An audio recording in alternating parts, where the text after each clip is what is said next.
ఇంపైన మాటలు తేనెపట్టు వంటివి, అవి ప్రాణమునకు మధురమైనవి, ఎముకలకు ఆరోగ్యకరమైనవి. Praise the lord. ఈరోజు దేవుని వాగ్దానము, తేదీ జూన్ 11, 2026.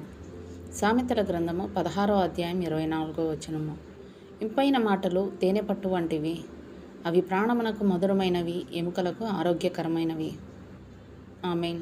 సామెతల గ్రంథం 16వ అధ్యాయం 24వ వచనం కూడా చూసినట్లయితే, ఒకని హృదయంలోని విచారము దాని కృంగచేయును, దయగల మాట దాన్ని సంతోషపెట్టును అంటూ పరిశుద్ధ గ్రంథంలో రాయబడి ఉండటం చూస్తున్నాం.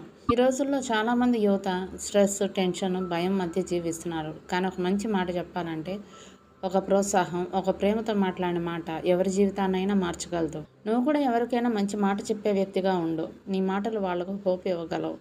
మాటలు చిన్నవే అయినా హృదయాలను లేపే శక్తి వాటిలో ఉంటుంది. దేవుడిచ్చిన వాగ్దానాన్ని స్వతంత్రించుకొని ఆయన కృతజ్ఞతాస్తుతులు చెల్లించుకుందాం. అట్టి కృపాధన్యత దేవుడు మనకు అనుగ్రహించునుగాక. ఆమేన్. దేవుడు తన పరిశుద్ధ వాక్యం మన వినికిడిని దీవించునుగాక. ఆమేన్.